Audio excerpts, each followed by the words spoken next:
Hello, everyone. It's Francis Widdowson here. Welcome to the Rational Space Disputations. Today, I have on the program Fergus Hodgson, and welcome to the Rational Space Disputations, Fergus.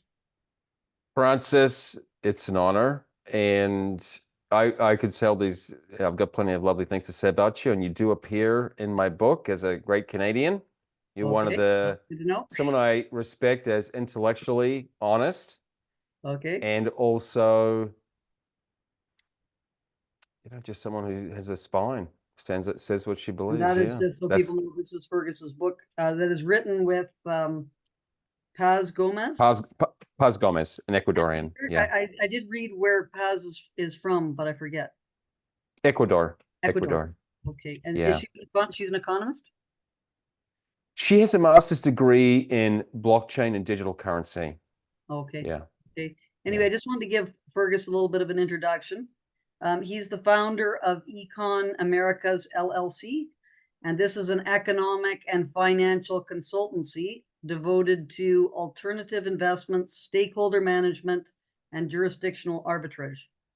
He is also publisher of the Impunity Observer, a geopolitical intelligence service focused on the rule of law and economic development at the nexus of Anglo and Latin America.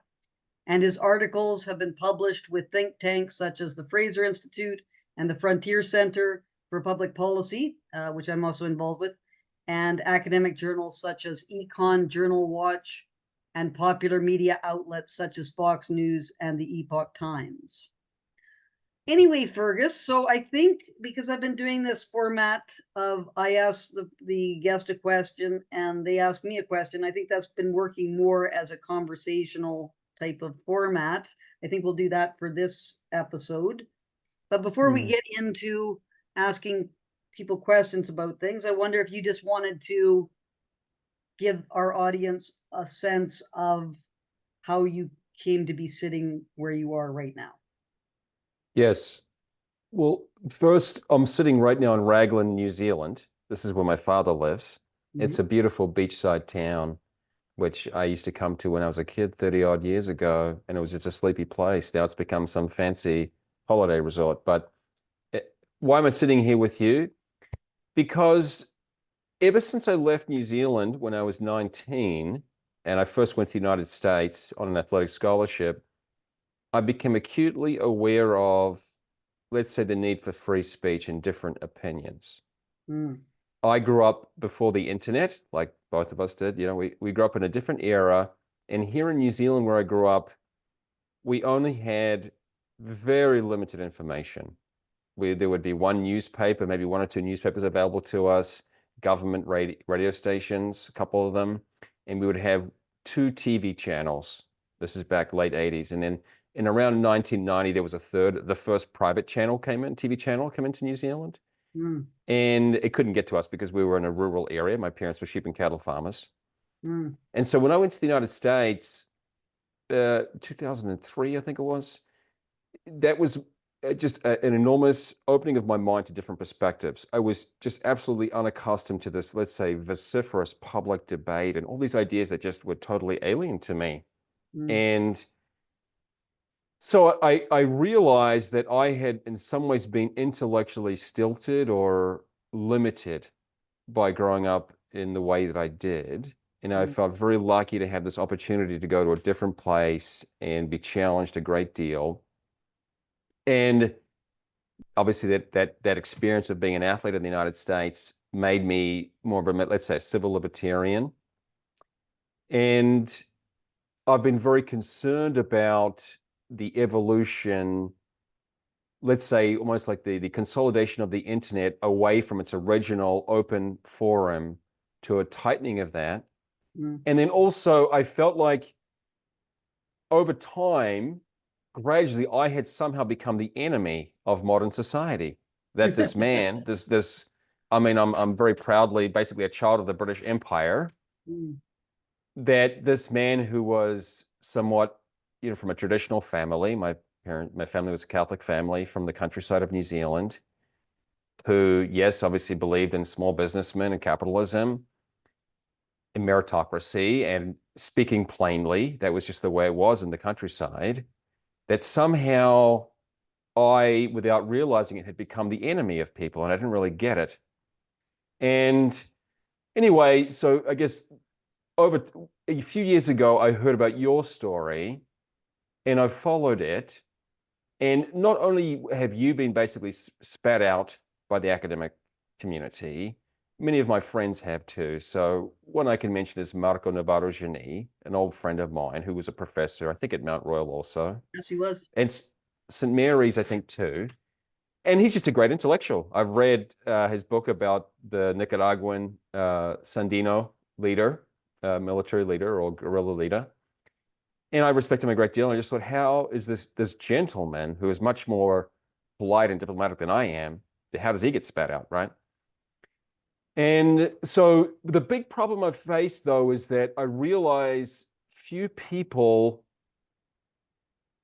let's say, have the courage of their convictions to basically to be a bit sacrificial, to stand up for what they believe in. Mm. And that's why you intrigued me, Francis, that I saw you as someone who, come what may, you'll just say what you believe. Yeah, no, it's interesting because it certainly is something once you start doing it, it's hard to walk it back. And I guess that's where, you just have to keep on going forward, or you have no way to live in the world. Like, that's kind of what's disturbing, is that if you aren't able to do that, then how does one navigate different situations, especially in a university context where that was kind of what I was sold, that was sort of the bill of goods that I was sold, which was that's where, if you wanted to pursue ideas without being punished in various ways, it was the university system where you would be able to do that. So, and that is not really the case anymore, which is sort of frightening in terms of the general climate that's going on. In terms of New Zealand, how do you Yes. find what is the politics like in New Zealand? And especially with respect to freedom of speech, is it similar to what exists in Canada, or is it different? Or do you have any thoughts on that? Yeah, gosh, that's a tough question.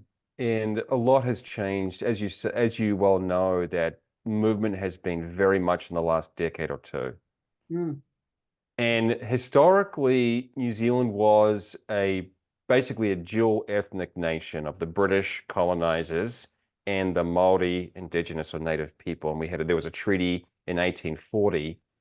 And that was the world that I knew, especially because I grew up in the rural area where that kind of dichotomy or dual identity still lives on. But in the mm, cities, that's forgotten.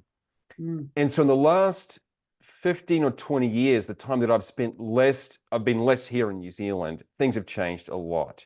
mm. And there has been a much more interventionist uh, culture or cancel culture. Famously, I don't know whether you probably don't like this gentleman, but Stefan Molyneux and Lauren Southern, two Canadians, came here a few Yeah. years ago to speak. And I think they had one or two events planned. And basically, the mayor of our largest city banned them from speaking at any of the public domains. Yeah, I remember that. Yeah, which to me was a very chilling Mm, evolution to New Zealand society. And also, maybe a year or two ago, there was a lady, Posey Parker, I don't think that's her real name, but a lady who uh, defends. Kellyanne, I can't remember her last name, starts with an M, but yeah, I know Yeah, you. she I came to follow New quite a lot. Zealand to speak about, just to say, what is a woman? This question. And she was basically had eggs thrown at her and could not speak. Yeah, it was quite scary actually watching that situation, because she had to go. She had to. I listened to her interviewed after Mm, it had happened, and people were seriously afraid for their safety in that environment because they were surrounded, and she was saying, just keep on walking, don't fall, because if you fall, she was afraid she was just going to be, trampled and stuff like that. But it was yes. shocking what happened there. Well, this was not that long ago. It was about a year ago. I remember watching, and I was shocked at what had happened. Yeah, Francis, and I didn't anticipate speaking about this, but there actually is a parallel to Canada which would probably be intriguing to you and maybe even relevant to your research. Mm. Much like there is I don't know whether you would call it the First Nation industry or the Aboriginal industry, Yep. we have the same thing here in New Zealand. Yep. Okay. Yeah. And it's probably even denser or more lucrative in New Zealand. Okay, exactly. Yeah. Yeah, that's what really Yeah. got Albert Howard and me. I mean, that's and I wrote that book with Albert Howard. Actually, there is a very impressive political economist who studies Indigenous issues in New Zealand, who I know very well, and her name is Elizabeth Rata. I'm not sure if you've heard of her. She's Okay. at the University of Auckland. But by that name, it suggests that she is Indigenous herself. She's kind of cagey about it because she doesn't believe in the like playing that card. So I'm not exactly sure Oh. what her ancestry is. I Mm. anyway, but she writes on the developmental circumstances of Indigenous people, and also has some very, very good work on the tribalism. Actually, that's where I got, because I have this theory called the political economy of neo-tribal rentierism. And she wrote a book called The Political Economy of Neo-Tribal Capitalism, which is Yes. about the attempts to incorporate Indigenous people, the Maori, into capitalism and Mm. the kinds of difficulties that has brought, and so on, and writes a lot on the knowledge, the question of knowledge in universities, and the whole area of Indigenous, perspectives being brought into the university. But yeah, so, and she has recently become involved in a huge controversy involving other scientists who wrote a letter to the Royal Society, I believe, protesting the incorporation of Indigenous, what's called Indigenous knowledge into the, I don't remember what the name is. It's a Mm. Maori name, the incorporation of that into the science curriculum.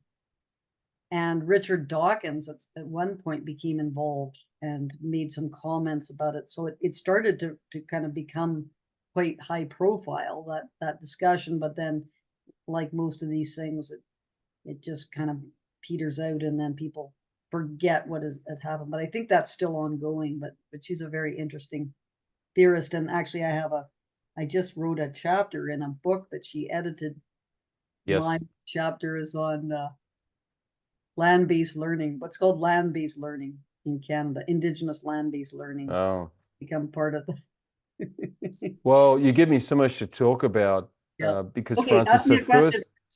first, okay. Well, I'm particularly curious about the future of higher education. Okay, Okay. just as a little bit of context, I have three uncles who are professors in Canada. One of Oh, them, I probably shouldn't say their names, but one of them is a president of a university, okay. and another one is a philosophy professor, and another one is a retired law professor. Okay. And much like you, I have this affinity towards the intellectual life. I Mm, love it. yeah. And yet I've found it very difficult to engage or have let's say, an position of employment in the field. Mm. So, what advice do you have for younger people? And maybe I'm not young enough anymore, but for people who are real independent thinkers and outspoken, should they just skip the formal higher education route and just go work for think tanks or write books? Or what do you say to them? It's a hard thing to. I am very reluctant now. Like on the one hand, people should be encouraged to pursue higher education for its own sake. So I think, regardless of how one's career maps out and so on, what I find disturbing is, especially in the humanities, it's actually worse to get an education than to not have a university education in many Okay. areas. Philosophy, I would say, there's a couple of disciplines which are not as badly contaminated as others. Philosophy being one, and economics and psychology. Those are the three best in the humanities. Hmm. Okay. Everything else is lost. Sociology is, well, anthropology, of course, was first. That's been a mess for decades. And then sociology is comes in there. And of course, don't even think about the studies, these kind of advocacy studies areas, but they're known, like they were never academic areas. They were always advocacy, and you had to have a particular perspective. And if you didn't have that perspective, you wouldn't be able to progress in those areas at all. So, but the disciplines like sociology or history, especially history, which used to have a very, very distinguished pedigree, and archaeology, which as well is a very, very important and has a very material basis for it because of the artifacts. Yes. But a lot of that has been taken over by activists. And if you have the misfortune to be studying in those areas, you will not get anywhere in making arguments, truthful arguments that go against the prevailing dogma.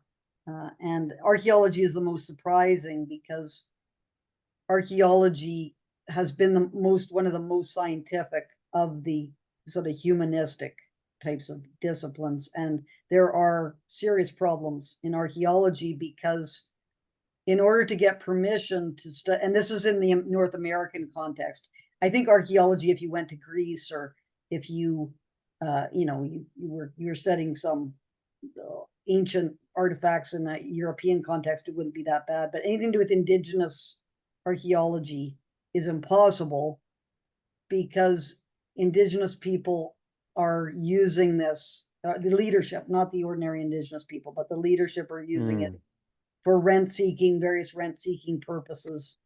And they just make it very, very difficult for archaeologists to study anything objectively. So I think that if I were to be going to university, I would heavily research the areas that existed and the different universities. There's pockets of departments and so on. Some are less contaminated than others. So that's kind of what has to be sorted out. And you can tell a little bit by the words that are used. So any kind of postmodern language that's used, then you just totally avoid that. And any anti-scientific kind of stuff, which is throughout most of the disciplines, but you would find. So I would encourage people to seek out departments and universities which are the least contaminated, and choose your professors widely. But unfortunately, with some universities, you don't have to have the choice of a lot of professors would be difficult. So the other problem with universities now is the students. So I know students now that they say something in a class and they've got a complaint now that they've got to go through some complaint process. So that's another huge problem. A lot of students now are afraid to say anything in class for fear of so even the students are complaining about each other, not just the professor.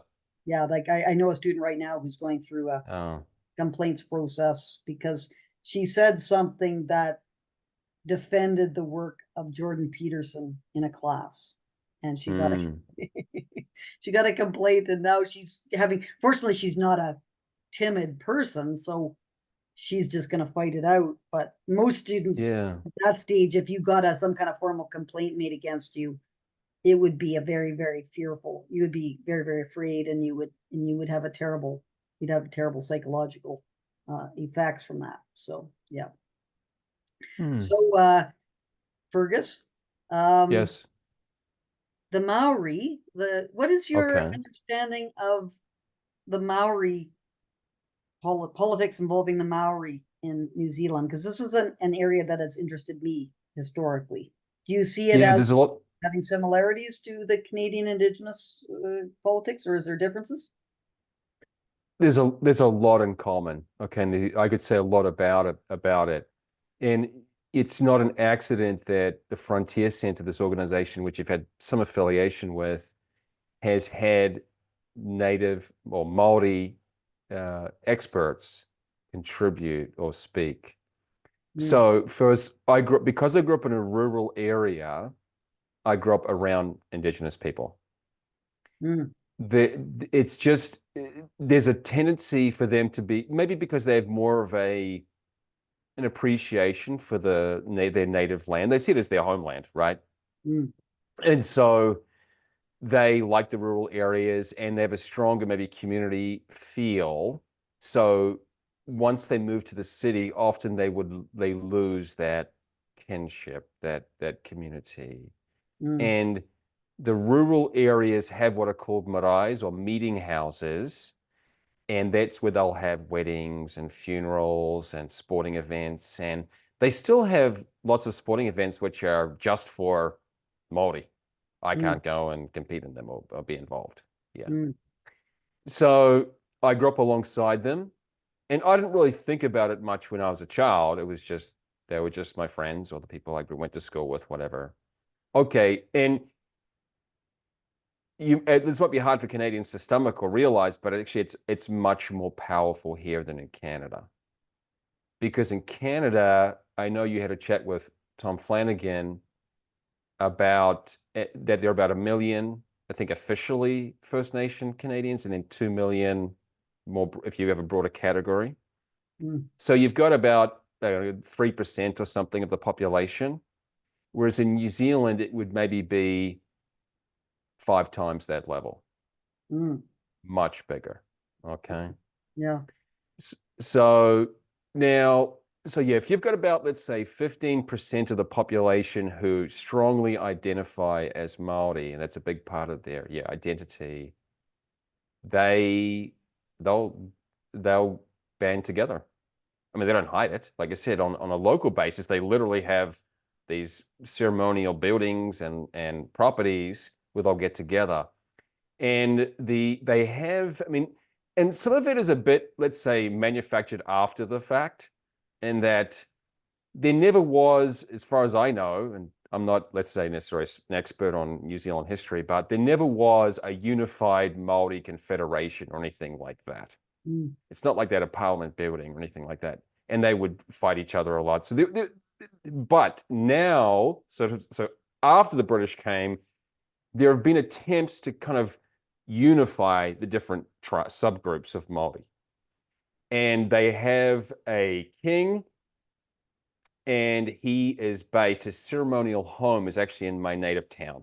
So the nearest town to my family farm is called Ngaruawahia, and they have a big marae, a native home for them.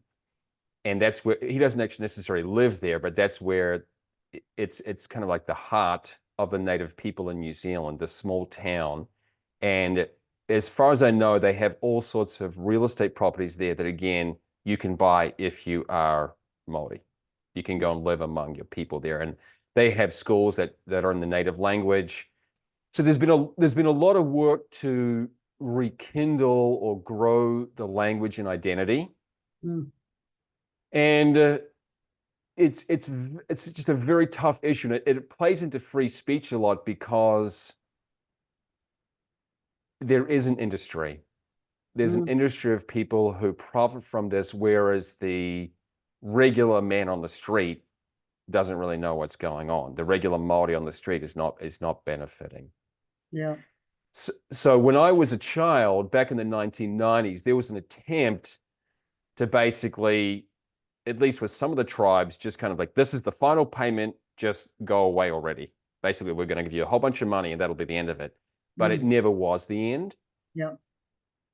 And unfortunately, a lot of that money was wasted or mismanaged. And there was an attempt to build a postgraduate institution just for Māori up on the hill near my home. And it just sits there. They're just buildings there, as far as I can tell. Nothing ever really happened to it. So now, how does this play out in the political domain? First, like I said, it is a threat to free speech because there was a businessman who wrote a book about the treaty between some of the native tribes and the British, to say that basically it had been totally misrepresented, that people were trying to say that, because the modern argument that is being pushed by many tribal leaders is that we've got to have some kind of dual or parallel governance structure where you basically almost have 50% power to the natives and 50% power to everyone else. And he just says that's just not there. It's not in the treaty. And there have been events where he and others have gone to speak that have been basically shouted down or overrun. They just do not want these ideas to get out. Okay. Yeah. So that, like I said, there's a lot of hostility towards, in my opinion, just an open discussion of the genuine history of relations between the British and the Maori, which is getting much more complicated now because we have immigrants from all over the world in New Zealand, not just the Maori and the British. Yeah. So that kind of dual relationship is breaking down because now we probably have as many people from Fiji, Samoa, Tonga, the Pacific Islands as we do natives. Yeah. And we also have a bunch of Chinese or people from all over.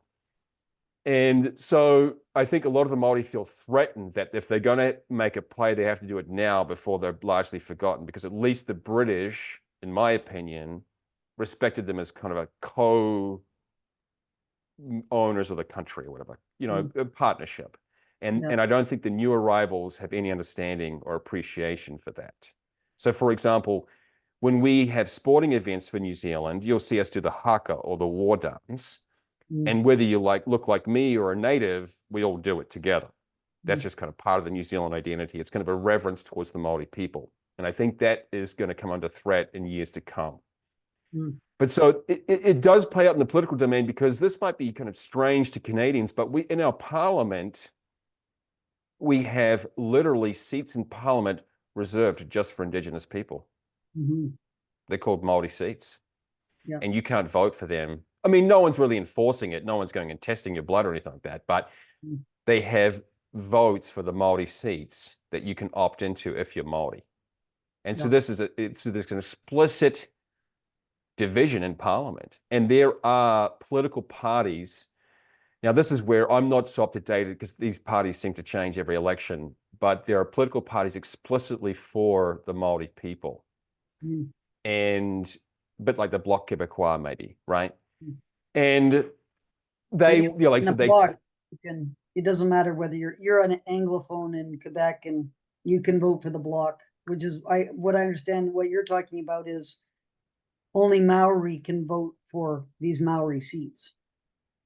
For these particular seats. Now, the Maori Party can put candidates up in whatever election they want, but there are particular seats that only Maori can vote in. Yes. Yeah. And they're about, it might be 10% of the total seats in Parliament. So it's not inconsequential. It makes a difference. Yeah. In the past, our equivalent to the Liberal Party, which is, I guess, the Worker Party, tended to capture the Maori vote. That is broken down a bit. They still do, more so than the National, which is our equivalent to the Conservative Party.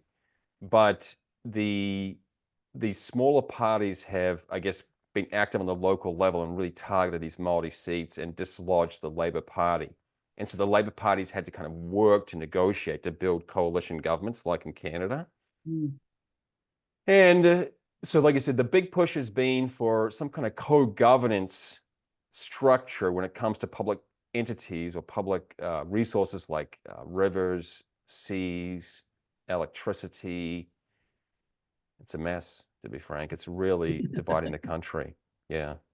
Yeah. Well, this is what Elizabeth Rada, a lot of her work is looking at this, sort of like that kind of transition that happened. I'm not sure when she pinpoints the time to, but sort of an idea of integration and to one of what in Canada is called parallelism. So and I think this has happened in all Indigenous, like where there's a significant Indigenous population. I believe it's called the settler colonial countries, New Zealand, Australia, United States, not so much United States, because the Black population in the United States is much more significant than the Indigenous one in Canada.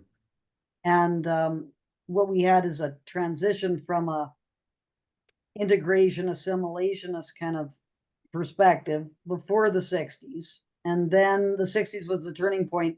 And then in the 70s, we moved more and more to what has been called by Alan Cairns, who is a political scientist, famous political scientist in Canada, parallelism. Yes.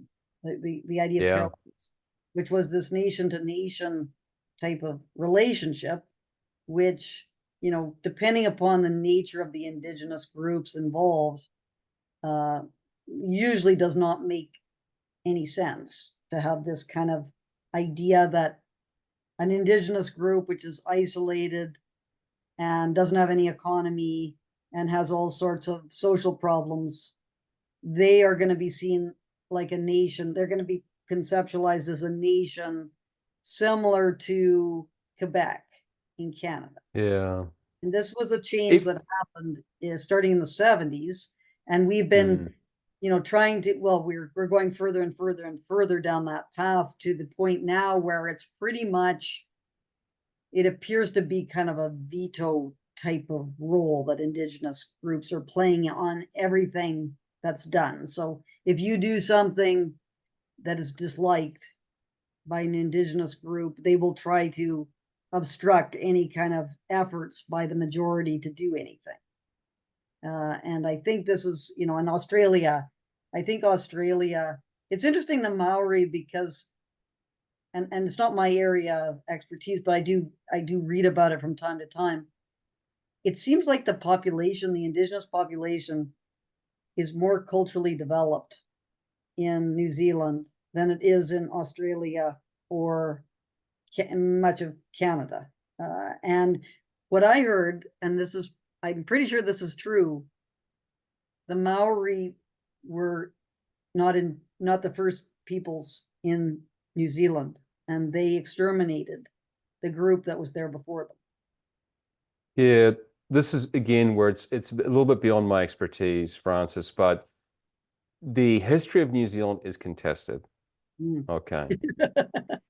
Yeah, and there is evidence of earlier European arrivals because the modern British arrival was in the 18th century, late 18th century.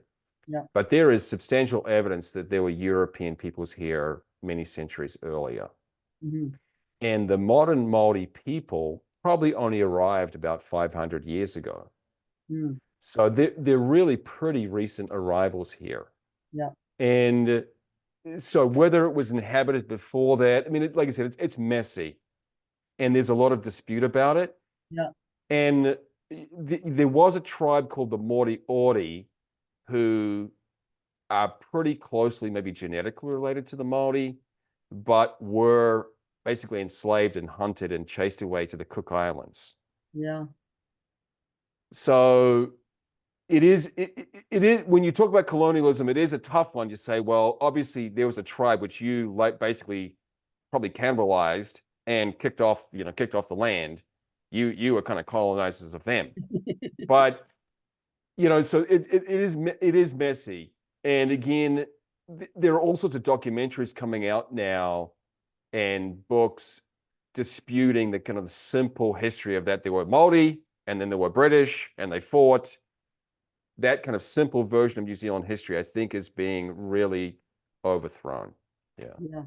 And there was there are some controversies I know in New Zealand about museums. I think his name is Roger Openshaw, who wrote there's a book, a great book that Elizabeth provided me with that had articles by a number of academics in New Zealand.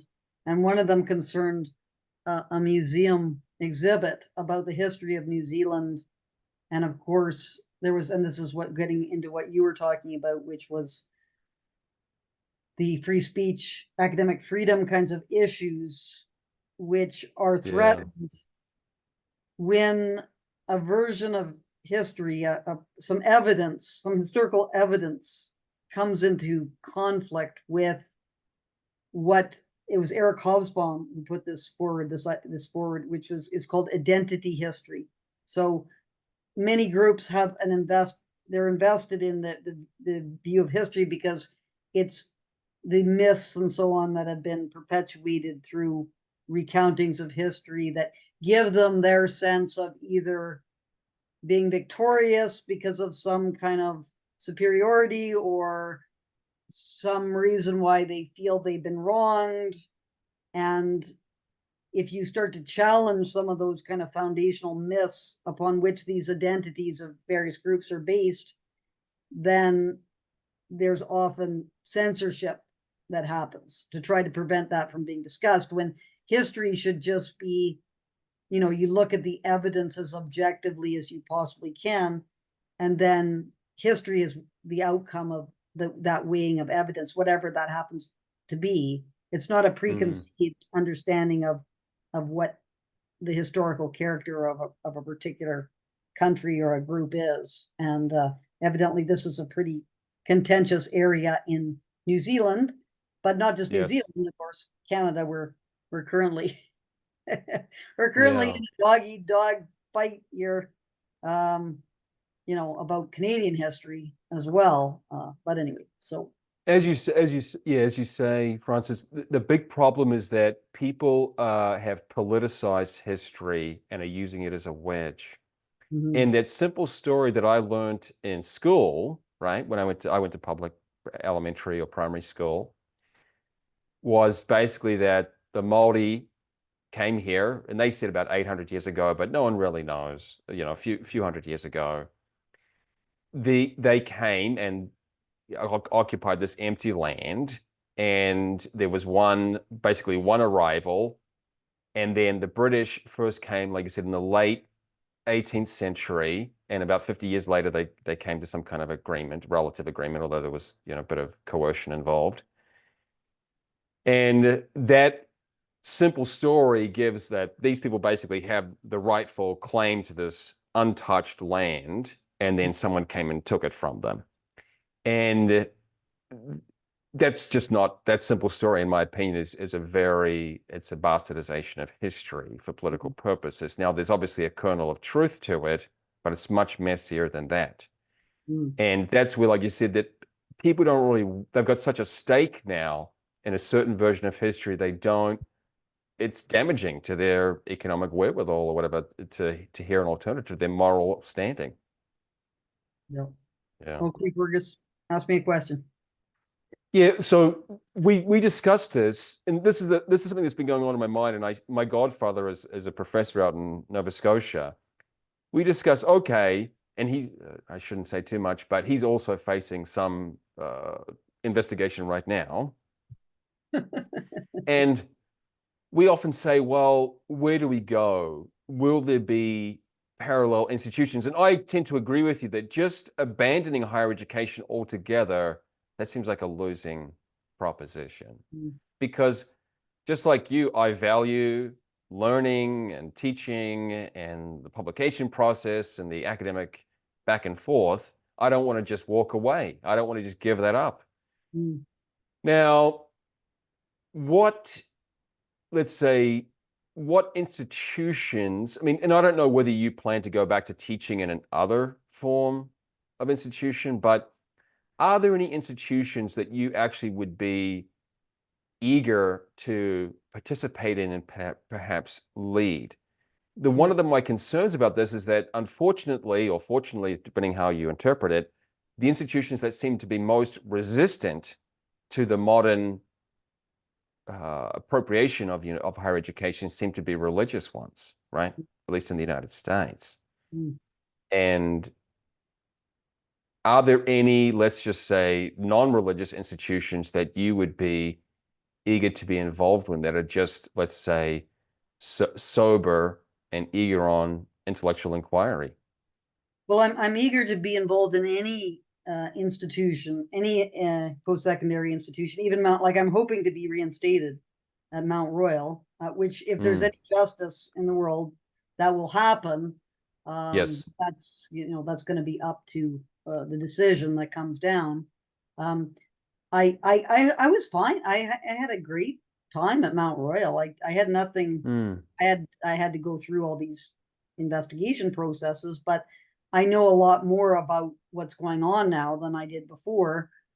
So any institution I would be interested in being involved with, even if they're failing, because I think that documenting the failures is as important as being a part of a successful institution. It's just that you have to learn not to take it personally. Like, that's the big thing here. And you know, I don't take it personally anymore. And I think I have a lot more, you know, I've learned a lot of things, so I'm not quite as much of a hothead as I used to be historically.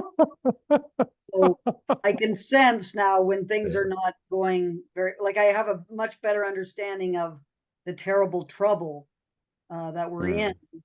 And there's a time to, you know, end the oral interaction and go to a written form to express the problem. Like doing things orally only can go so far because people get very emotional and things break down. So knowing when to back away from an oral interaction and go to a written analysis is something that's important. So those are the existing institutions. There's a interesting institution that's in Texas now, and I don't know how that's doing. I heard something about that. I think it was last year. I must have heard it. Yeah, there was a. Yeah. I'm a board member for the Society for Academic Freedom and Scholarship, which is an Yes. excellent, is the best organization in Canada about protecting academic freedom. People are interested in protecting academic freedom should join that organization. It's only $25 a year, and you get 3 SAFS. Yeah. Yeah. www.safs.ca. We're very small, so we don't have a lot of clout, but we are kind of documenting the decline, and we have a annual meeting that is held usually in London where kind of gets together and tries to, you know, discuss the problems and so on. So, but in the United States, there's a new university that is formed in Austin, Texas, and I believe Peter Boghossian. I'm not sure if you're familiar with the work of Peter Boghossian. He was No. been in it, and Neil Ferguson, I believe he's involved. So Yeah. there's a number of kind of dissident academics who are involved in that, and I'd love to, you know, teach a course in indigenous, non-indigenous relations, that sort of thing, Wow. or whatever. But I have applied there, but you know, it's American, so who knows what. I never They got. haven't knocked on your door yet. No, you know, it's right now. It's kind of in a transit. It's kind of trying to get its feet and trying to make, and it's going to be a battle. Like that's the problem with universities, is that most people go to a university for the credential, to get the credential. So if you're a new Yeah. university Yeah. that's coming on the scene, you know, there's a lot of people who are thinking, well, you know, what was my degree going to be recognized, and all these kinds of things. So it's a difficult thing to fit yourself into, but it'll be interesting to kind of monitor that and see how it's going. You know, there's also sessional, like contract faculty work. So once all this gets settled with Mount Royal, my case, and it's realized that, you know, I wasn't I wasn't doing anything. I was defending myself. I wasn't doing anything. But you know, people, whenever you have these kinds of things, everyone goes, well, university wouldn't have fired her if she hadn't done something wrong. And like there must be something to it, and so on. Like people are saying this. So because because the universities try to keep this secret, we don't have a full disclosure of things. But hopefully once the decision is reached, then I will be able to discuss everything that's happened in a very, very detailed way, and people can have a better understanding of what went on there. And once that happens, I'm hoping that I'll be able to teach a course, you know, in introductory political science. And I did some great courses at Mount Royal on critical thinking. So you take an issue like, you know, should trans people be able to participate in that's called trans women, which is a man, of course, was born a man who believes that they're a woman. Should they be able to participate in women's sports, like that kind of argument?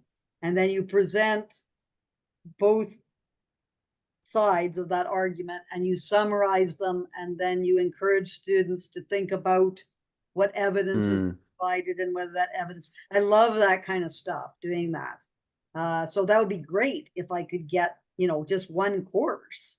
that I could Mm. teach and, really devote myself to and do sort of, sort of Peter Boghossian.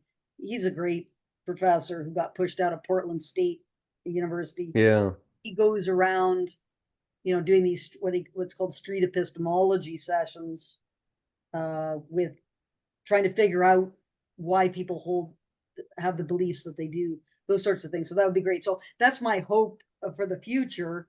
But for a while, once I get the decision from not Mount Royal, sorry, the arbitrator, that's going to be a lot of discussion. That's going to happen. That's going to come out of that, hopefully, because sometimes they put gag orders on people, but I don't really see how they are going to be able to do that in my case.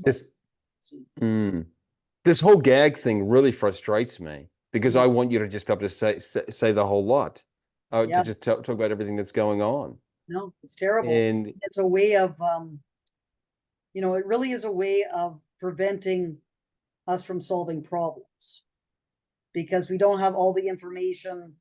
And so it's hard to kind of know how to respond to certain claims because you're never sure whether you're dealing with all the information.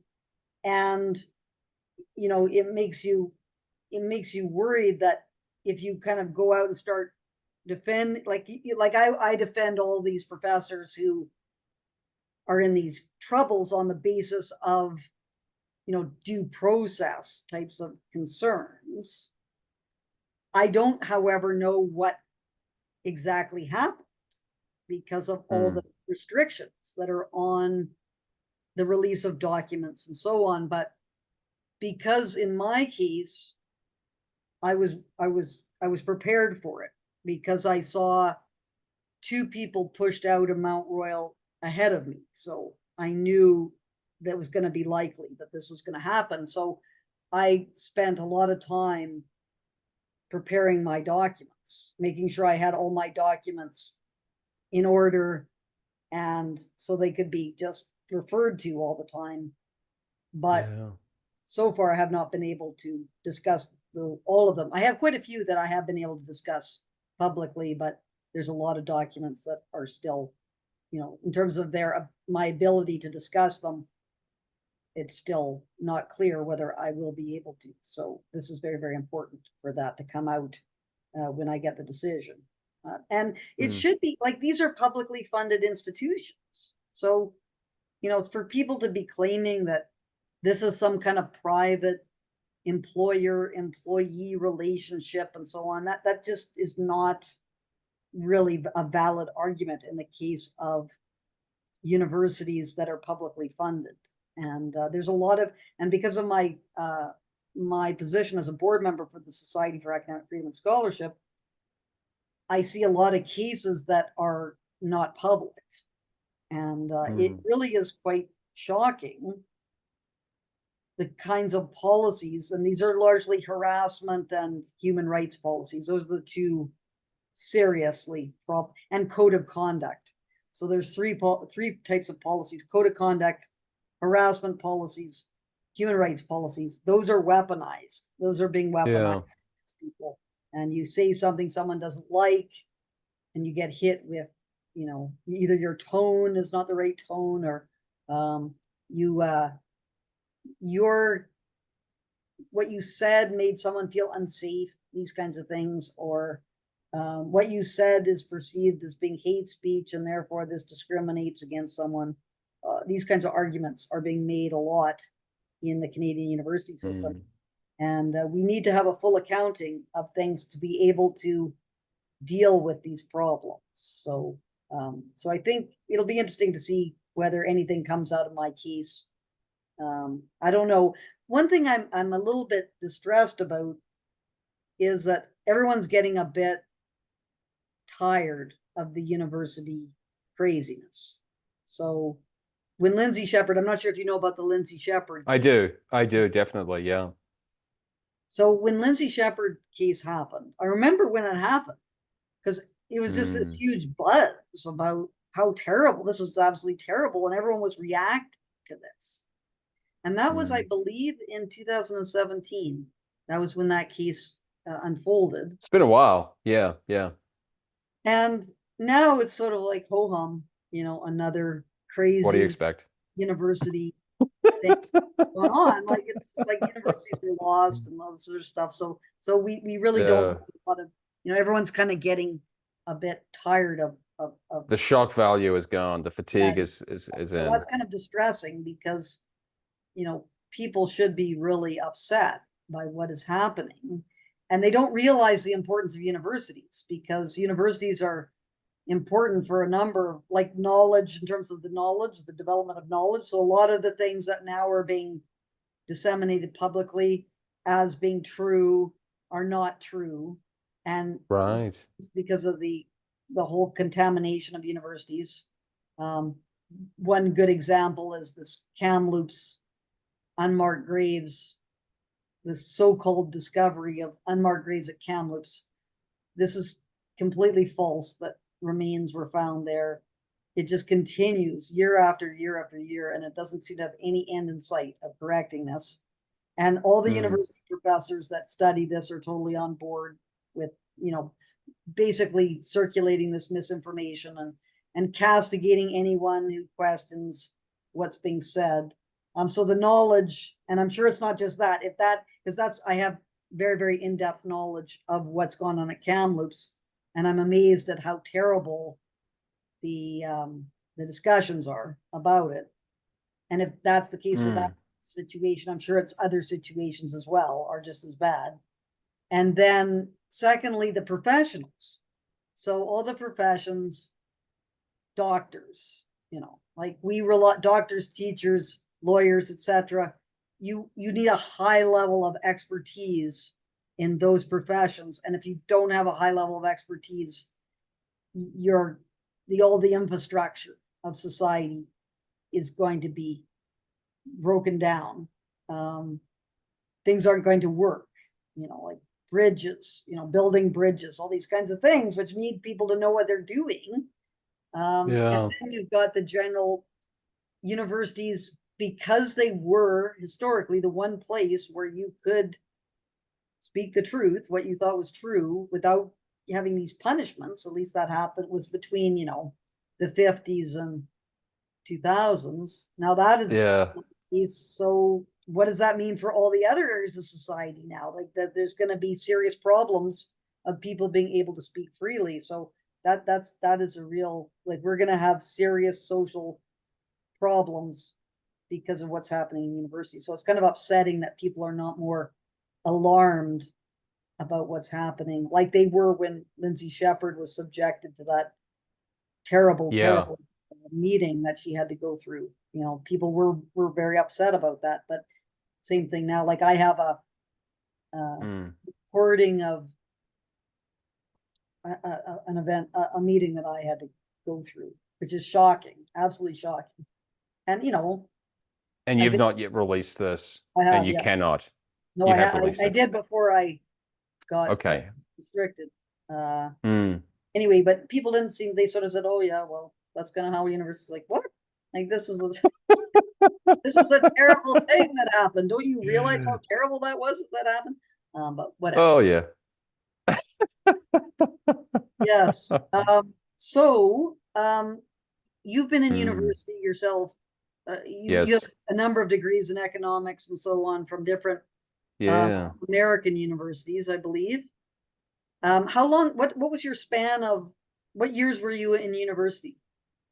Wow, I'm actually probably going back to do a PhD in financial economics next year, but I have, like you, maybe a storied history in higher education, and it's something I care about a lot. Like I said, because my uncles are so heavily in the field, they're triplets, so that'll tell you who they are. But it's been on my radar for a long time. Anyway, so I started back in New Zealand. I got bored. I got a scholarship to come to the United States, and I did a bachelor's degree in economics there. I wanted to be a professor, and I went back to New Zealand, but I wasn't quite sure whether it should be economics or something else.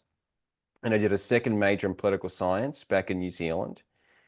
And at that time, I had a kind of a random experience which changed the course of my life, and that they had a job for note takers. So some people who have some learning disabilities, you can get paid to just go to random classes and take the notes and then put them somewhere, and then the students can receive them. And this meant I had this little natural experiment basically where I was just going all around the university, visiting different classes and seeing what was going on. And I was horrified, Francis. So which classes did you get to? This is very, I'd love to do that. Which like you had just the gamut of everything. I went to women's studies, I went to School of Education, I went to marketing. I can't remember now. I found the School of Education classes the most fascinating, but that's one of the worst. Yeah, because I remember, so I was at school, I did my undergraduate in Boston back in 2003 to the end of 2006.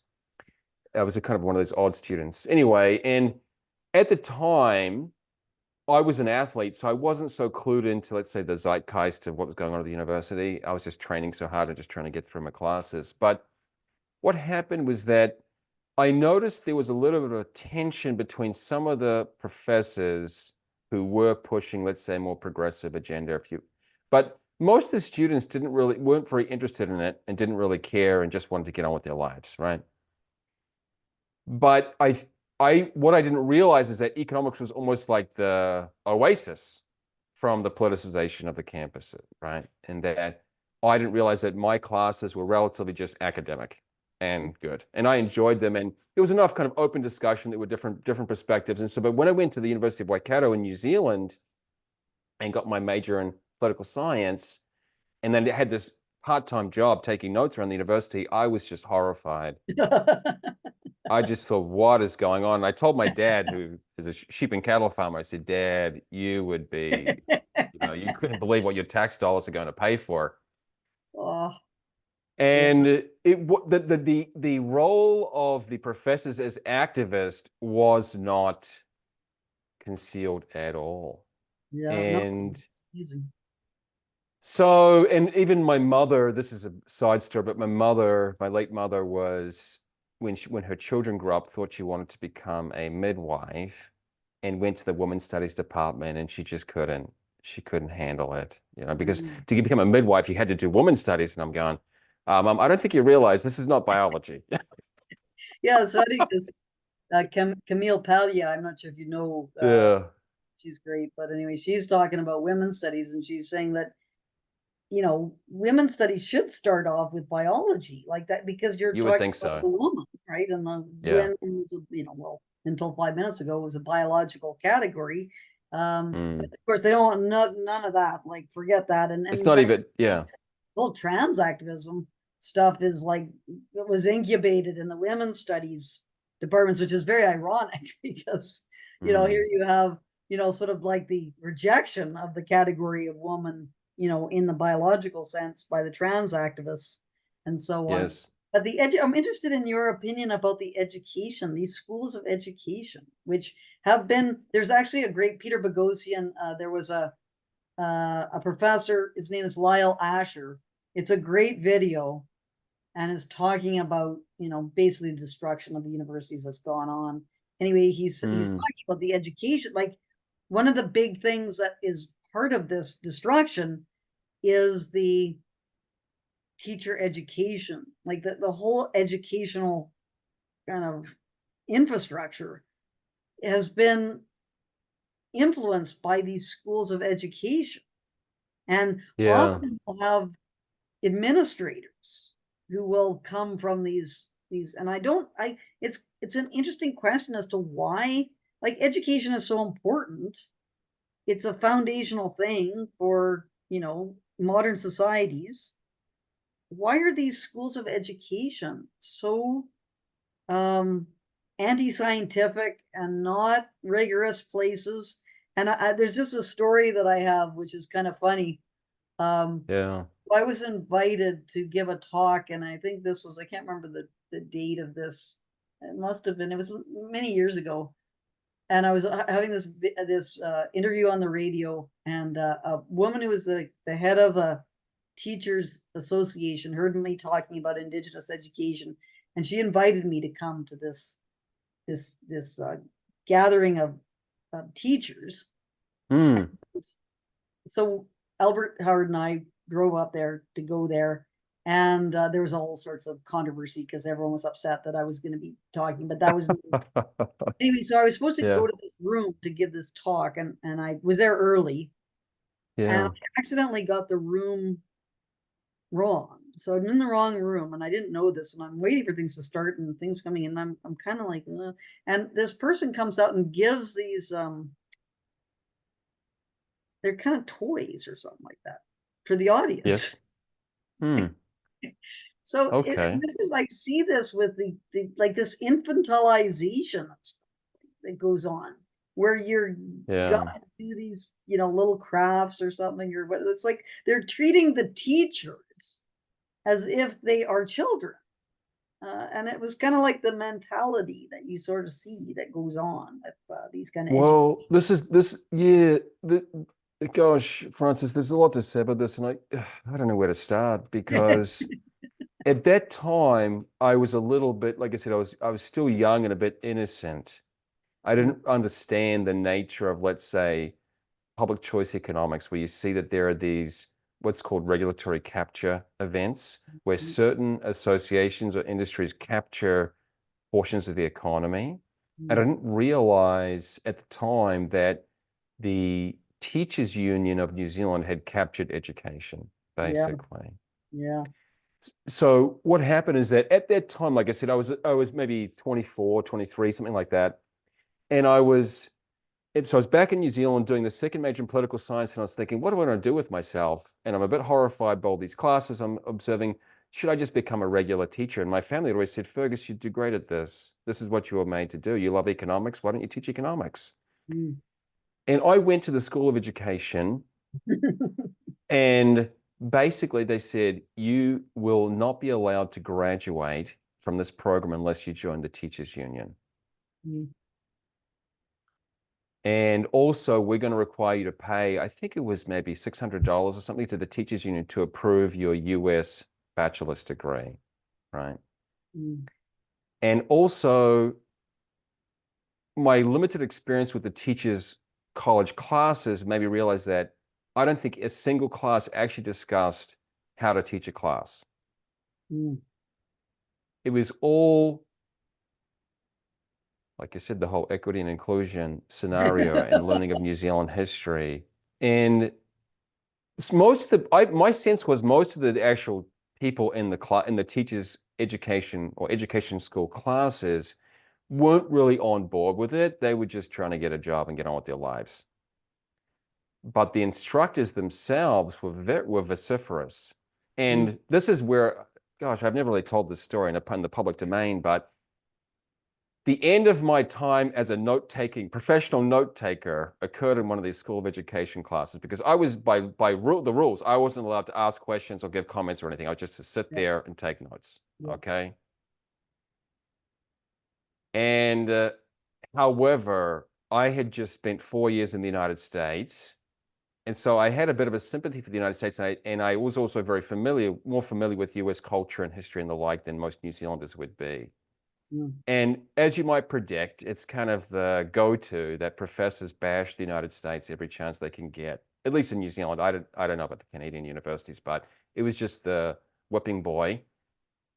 And I remember I had noted, so they said something about, one of the professors said, oh, United States, that's such a funny country. They talk about equal rights, or no, what is it? All men are created equal in the Bill of Rights.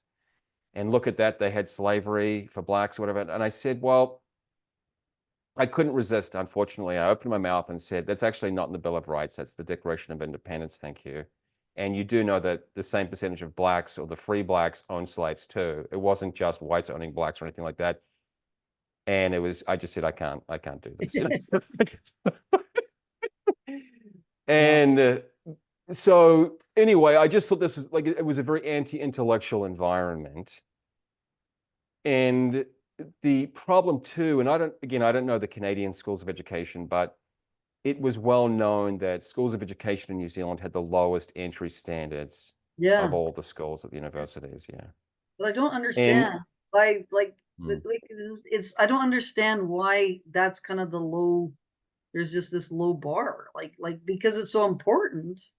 I guess You there's would just think not so. valued. It's not valued that highly by society. I'm just curious because it has been, and this Lyle Asher, this professor, he was Yeah. saying this had been known to be the low standards in these, and this was in the American context, had been known to be a problem for decades, and Mm. as as far back as 1930 or something like that. And it's just what. Well, the Francis, this is where it's again, it's a politically incorrect topic, but my observation is that making education basically 95% women has really changed the culture of the profession. Yeah. And Yeah, it just is the case that once women become a sizable portion of a profession, and definitely once they become more than half of it, very few men want to do that profession. yeah. Yeah, It's well, I not know just, that this is something mm, Jordan Peterson talks about, and it's about women's what's called agreeableness. Like this is a so women as a whole, mm, is this like because there's and this is important to say because it's not all women. sure, It's the tendency. it's a tendency which is what's called agreeableness. And Mm, agreeableness is when you try to please people, you try to get you don't stand up on like you definitely don't stand behind a principle, because you stand behind a principle, then you're going to be disagreeable because the people who don't want to respect that principle, you're going to get into a fight with them about this. yeah, And this is like a problem for merit-based types of activities, because in order to have a merit-based activity, you've got to have a standard that people are going to be evaluated according to, and it's going to mean that some people aren't just going to make the grade, and that is going to, if you're a person who's concerned about feelings of people and so on, this is going to be sort of upsetting to you. And so I think this is part of the kind of the difficulty that goes yeah. on in these highly feminized kinds of environments. Well, it's not just education. I did a couple of years of dietetics or nutritional science, and it was 95% women too, and it was a similar scenario. Yeah, and in New Zealand, and again, I don't know the Canadian context. I assume it's very similar. That not only are the schools of education those with the lowest entry standards, they're the most front-loaded with scholarships.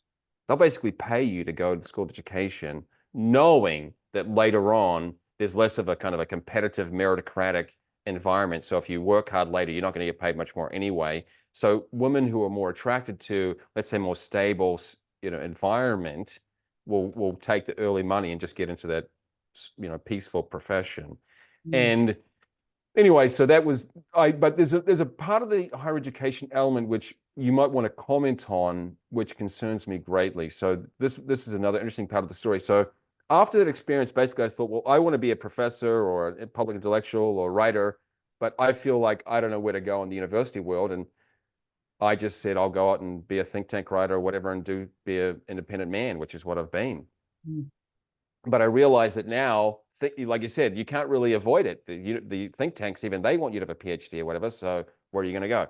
Mm. So, but I looked to go back to university and study finance. And I was part of a dual program with Tulane University in the United States and Francisco Marroquin University in Guatemala. Mm. And so I went to live in Guatemala, and then we'd travel to Tulane to take some classes there. And I just saw that everyone was cheating, basically. It was a big joke. And what happened is that we went to Tulane, and the professor gave us a 2-week deadline for a take-home exam and said, oh, just do it by yourself. I'm going, oh, genius plan. That's going to work out. Right. And people were bringing the exams to class and just working on them together. Mm. And so I brought this to the attention of the dean in Guatemala of the business school, and because it was a small school and I was a foreigner in Guatemala, I stood out. So I went to the actual president of the university too, and I told the dean in Tulane that everyone's cheating, and I had actually taken photos of them working on the exam together in class. Mm. And basically, I was the problem. Mm. They wanted me to leave. Yeah. Yeah. Oh, And I think initially when I brought it to the attention of the business school dean, he thought, okay, let's help Fergus and try to resolve this. But then he realized that probably 80% plus of the students are cheating, mm. so I won't have a program left. Yeah. Yeah. Yeah. Yeah. No, this is when you have that level of corruption of the system, it really is not something that really can be reformed. Like you really have to start over, uh, Yeah. restore some kind of credibility to the whole thing. Yeah. And that got I was the challenge was that I was then in a vulnerable position because I was like the whistleblower that no one wants to hire, right? Yeah. Yeah. So I was I was in Guatemala and I was stuck because I've gone, well, I do want to get my master's degree in finance or economics. How do I deal with this? Because I've got these half-finished classes that I basically just walked away from. Mm. And I then got, only after I got admitted to other programs, I went to Rice University for my MBA in finance in Houston. After I got admitted and accepted, I then told my story to a top MBA website, and they wrote it almost verbatim what I told them. But I realized that no one really cared. Yes. So it was a bit like your situation, like, oh, why are you even shocked? Everyone's cheating. Why is this Yeah, even no, a story? that's kind of the most frustrating part of it is the fact that it's not really seen as a concern. Like people are not really very concerned about it when you're talking about destruction of the fabric of what enables society to do things that work, things that function. Like it is important that the airplanes are made according to standards. Like Yeah, this, if yeah, they're not, there's going to be serious carnage that is going to happen. And you really, you sort of worry now about things as to, you're hearing now Boeing with, doors falling off and so on. And someone was yeah, warning for years about this problem and no one was listening, these sorts of things. And, we have a lot of trust in our regulatory agencies and so on. And now, you sort of you wonder, how much, is there going to be a cliff that we're going to reach, and all of a sudden things just don't function well anymore because we've had mm, this kind of hollowing out.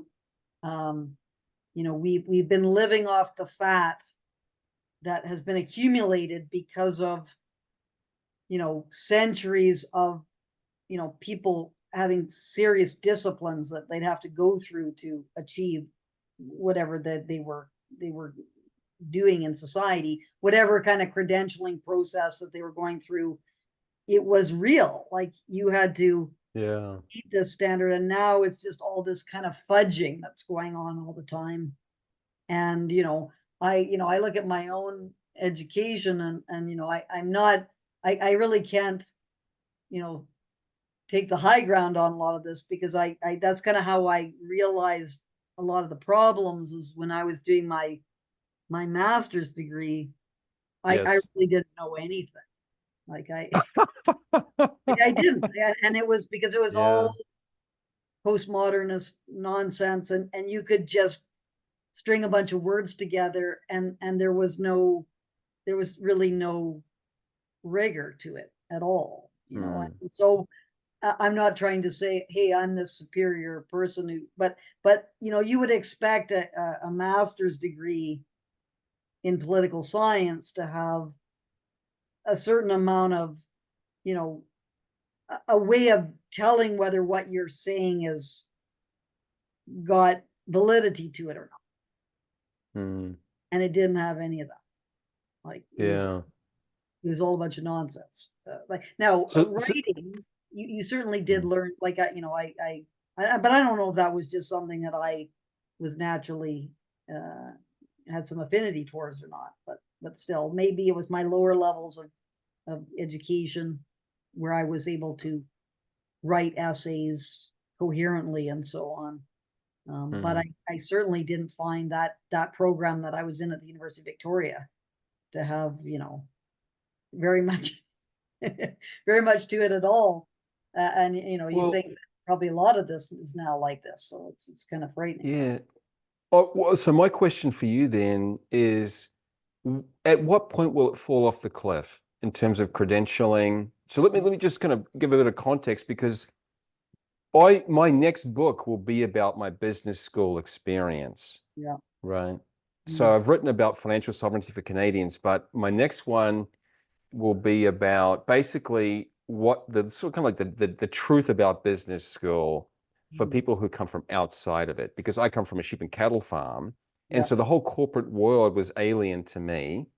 Anyway, and the business schools, which I know you're not a part of, but they have a fascinating and, in my view, bizarre structure to them. Okay. Yeah. So business schools have what are called their full-time MBA programs. And these are kind of their signature kind of branded entity in the program. And they will tell you how smart these students are, how much money they make, and all the kind of, they're very transparent about it. Okay. However, they have all these executive, professional, digital, online, whatever programs too, and they're much less transparent about those. So basically, on the one hand, they have legitimate students, largely, who are working hard and graduating, and then have this parallel where people are kind of getting the same degrees, but paying for them, because usually the full-time MBAs will get scholarships, paying for them, and they just seem to get away with that. That people who have much, in my opinion, lower standards, lower entry standards, and lower academic, well, they'd dispute the lower academic requirements, but let's say highly accelerated programs. And then also, so there's this challenge where you've got these parallel programs. One is transparent and, let's say, held out to the world, and other people who basically just get the same degree out through the back door. And then you have the very top programs, let's say the top 7 to 20 or so in the United States, that just continue to grow and grow and grow. They're almost gobbling up the whole market share. And they seem to just get away with it. It's, what I mean is that the brand power of a Harvard MBA, even if they have 5,000 students, still seems to stay strong. You think, aren't you killing the goose that laid the golden eggs? That at what point will the brand power of all these credentialing institutions go down? Like I said, if people know that there's all this, let's say, anti-intellectual environment going on, that the rigor is going down, but people are still queuing up. The degrees are still being given out. Like I said, even if I went to the Fraser Institute years ago when I first went to Canada, and they said, we'll not consider you for a full-time role unless you have a master's degree. Okay.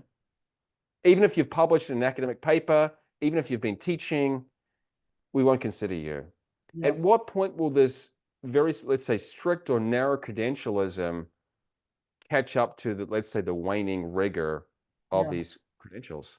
Yeah, I assume it's going to be when people discover that the people that they're hiring are not competent to do things, and that's going to happen, in the private sector, because that's where, there is some, in order, and I'm an Orwellian socialist. I'm not a No, I know. capitalist. Yeah. So I'm not trying to go rah capitalism or anything like that, but in the government, there's no real way of determining whether you're properly doing your job or not. Like, there's not some metric that you have there. It's possible you could develop that, and have some kind of way of determining, as doing your job, whether you have succeeded in what you're supposed to be doing or not. But right now in the government, that generally, at least in my experience, there was nothing that was happening that would allow that to occur. But in a profit making kind of environment, if what you're doing is not enabling that company to increase its profits, then there will be some way of judging whether you're able to do your job. Now, I know in large corporations, this is probably more difficult because there's all sorts of people that are interacting on things. But generally, I think people who are employing people and with the professions too, that's another interesting question. Like a doctor, like this, you are now a doctor, you are doing surgeries on X numbers of patients, and those patients are getting more and more complications because of your incompetence. These kinds of things, and a realization of that. If you have people who are doing occupations and they are getting schooling, education from various institutions, and they're not living up to whatever standards are that are measurable, that's when you're going to have a realization of that. So I think that's going to be part of it, is recognizing that the people that are being hired can't really do the jobs that they've been hired to do because the education that they've received is of such a poor quality that they really can't do things. And it's going to be interesting to see. And like, people like James Lindsay, who you're probably familiar with his book, right? He's always saying, don't hire college graduates. Like these are I don't know this James Lindsay gentleman, but okay, yeah. James Lindsay is an interesting guy because he is one of the main people who is battling wokeism. So James Lindsay, and he wrote a book called Cynical Theories with Helen Pluckrose, which is probably the best book on wokeism that's out there. Anyway, he has spent the last many years, he has a math PhD, and he left the academy because they told him that he couldn't fail students or something like that. Like there was, he could tell that the standards were really failing. And because he has a math PhD, he's a smart guy. He's got and he has a lot of knowledge of scientific kinds of principles. Anyway, so he started this website called New Discourses, and he's been basically taking on all the kind of chicanery of these woke theorists.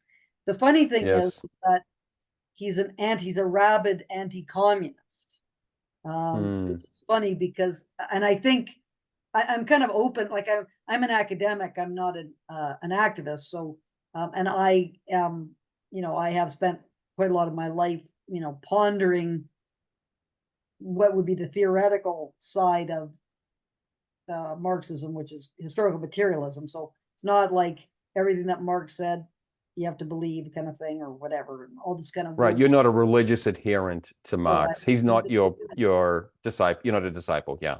No. And I'm like, if it's true, we should accept it. If it's not true, it should be revised and theories developed. But anyway, Lindsay is kind of taking on a lot of the arguments of what he perceives to be historical materialism.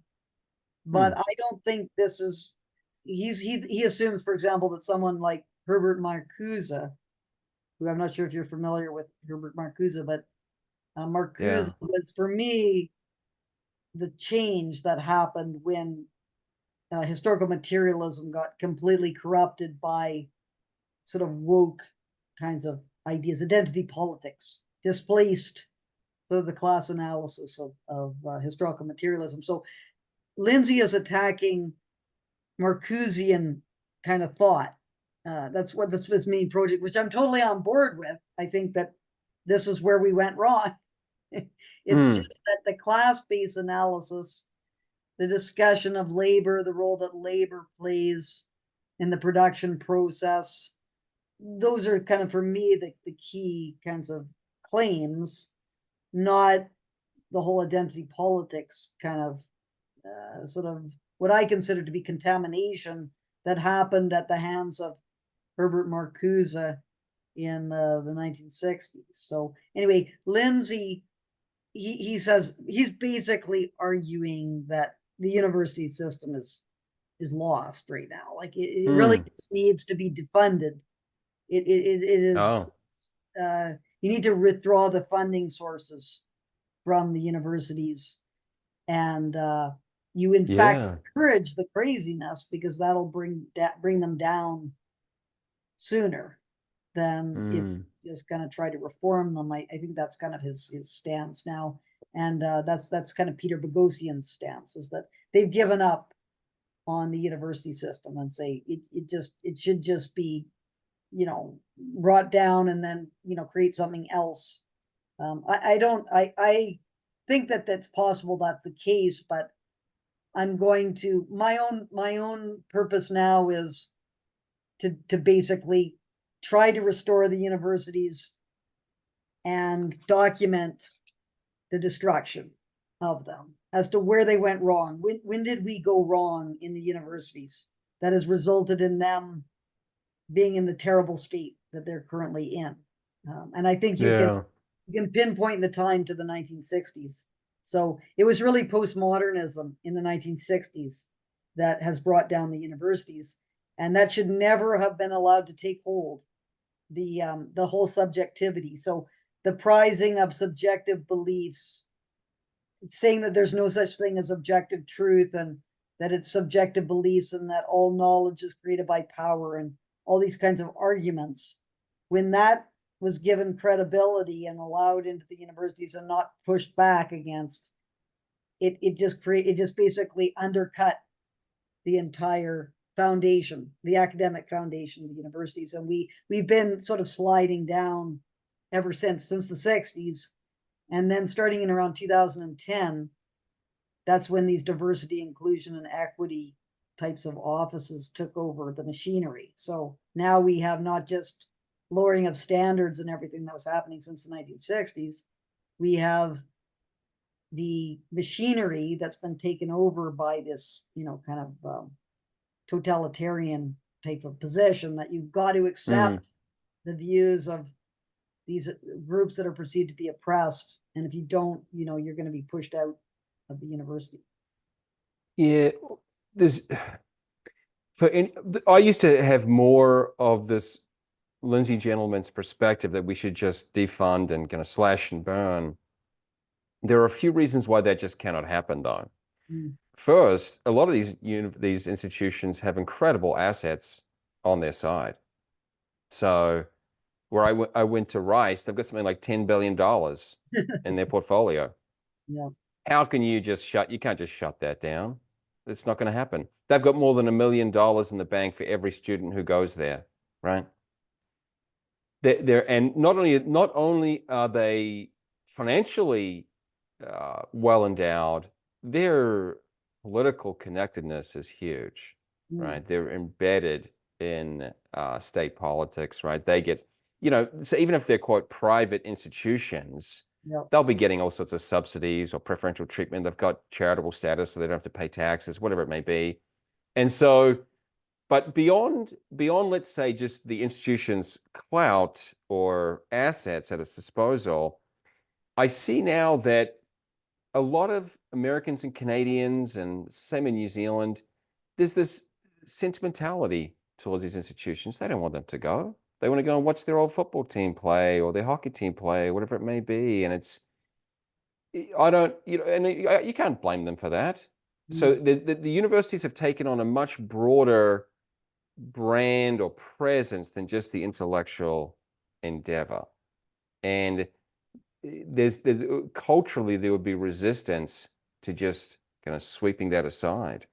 So I'm not saying there's, so I'm just saying there's not really an easy answer to it, that these institutions have a lot of inertia to resist.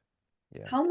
How many universities, though, do you think are like, there's very well endowed universities, and then there are ones that are, sort of dependent upon student tuition and so on. Do you have any sense Yes. of what the breakdown is of the Yeah, I do. And the big challenge that really breaks my heart, Francis, is that if you were to actually break it down into, let's say, different segments, so you have the big name universities. So Rice, the one that I went to, is not that big name, but it is well, financially well endowed, and it would be in the top 20 or so in the US. You've got, let's say, 50 or so universities in the United States that, let's say, have more than $1 billion in the bank, right? And so they're tough to move around because they don't really need tuition. They can just kind of go on. I mean, they're gonna take it, no doubt about it, but they could survive regardless. They're very financially resolute. And then you have the state-funded institutions that are, you've got a whole, let's say, lobbying effort behind them. And I see them often as, depending on how big they are, but some of the large ones, I see them as monstrosities. Like I said, I see them as very anti-intellectual.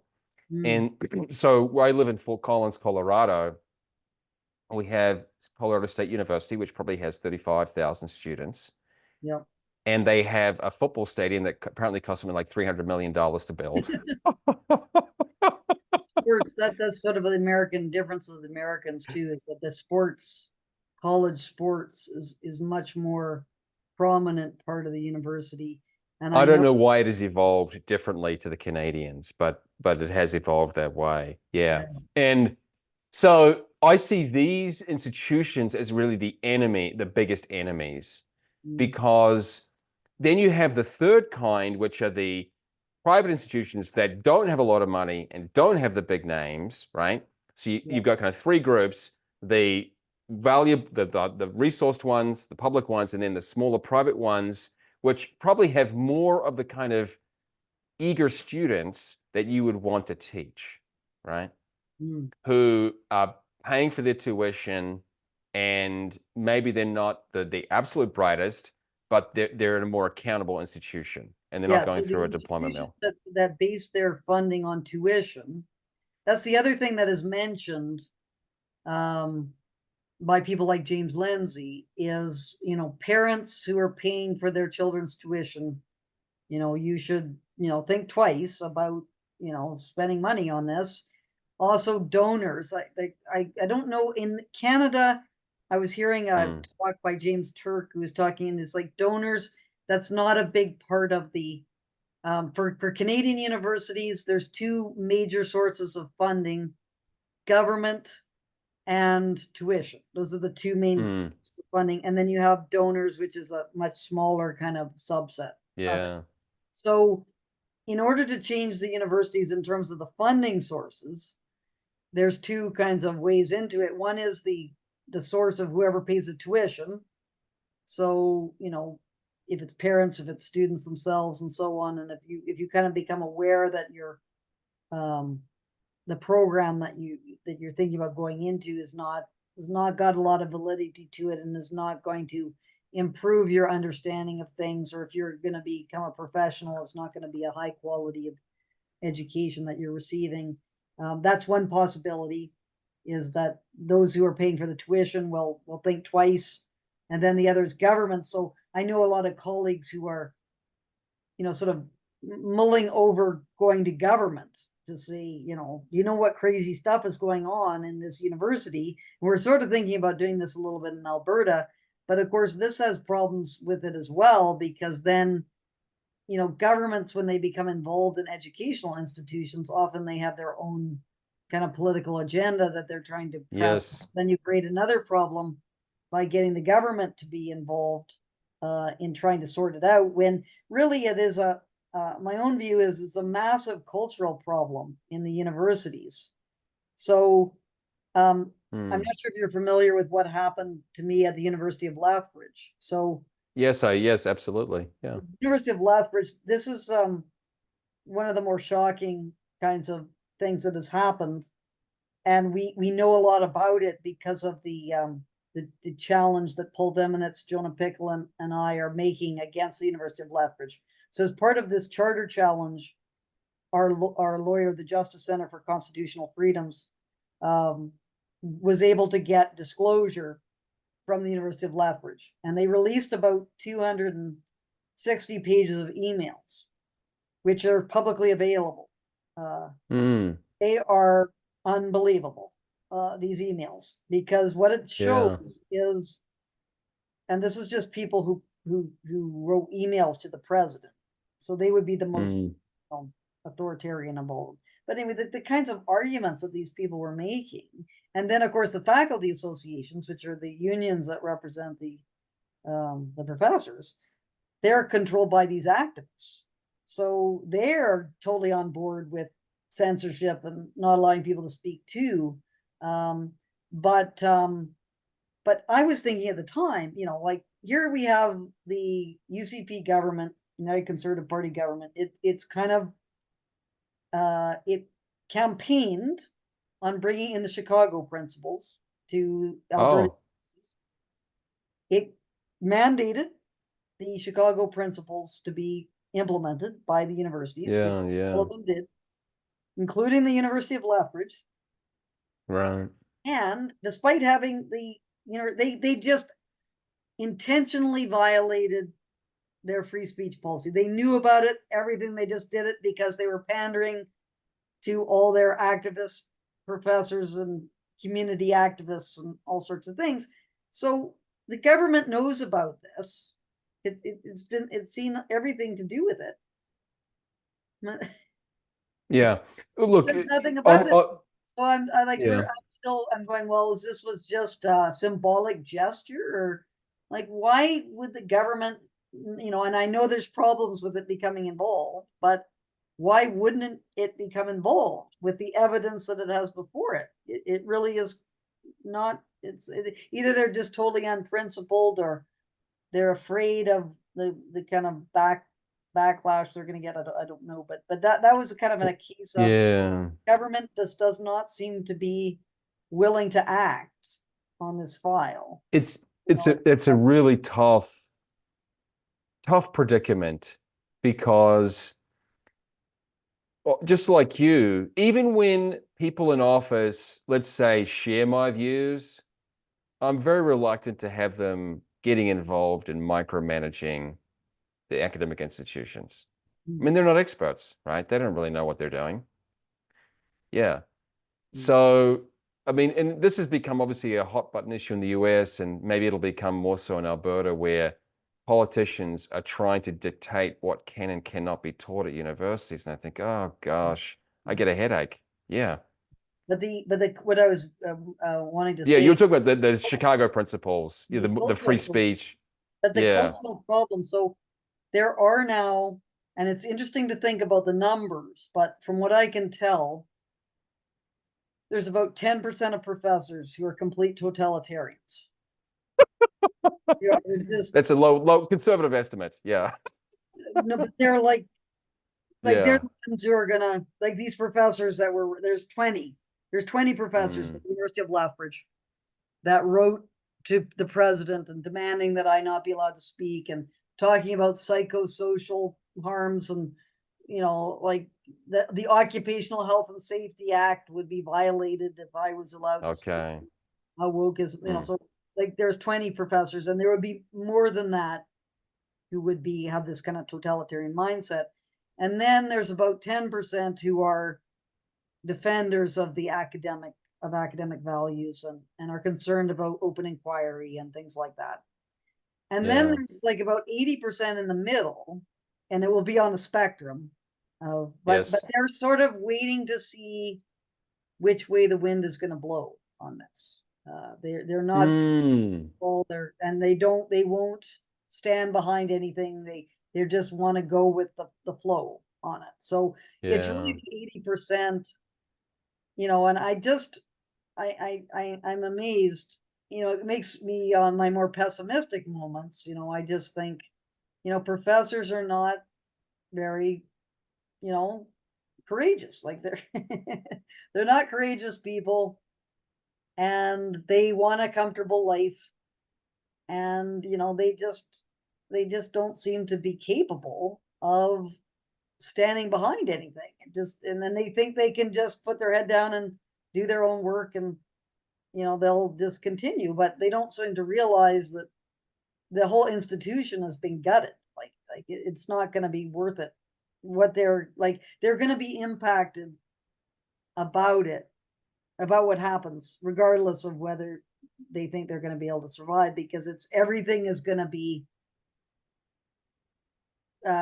concern. Everything is going to happen whereby people are concerned about saying the wrong thing. Like it won't take much to say the wrong thing. And then, so everyone's going to be very worried about everything they say. And it's just going to become a completely bureaucratic, authoritarian type of workplace. And you can sort of see this in Nazi Germany. This is what happened to the universities. The Soviet Union is what happened to the university.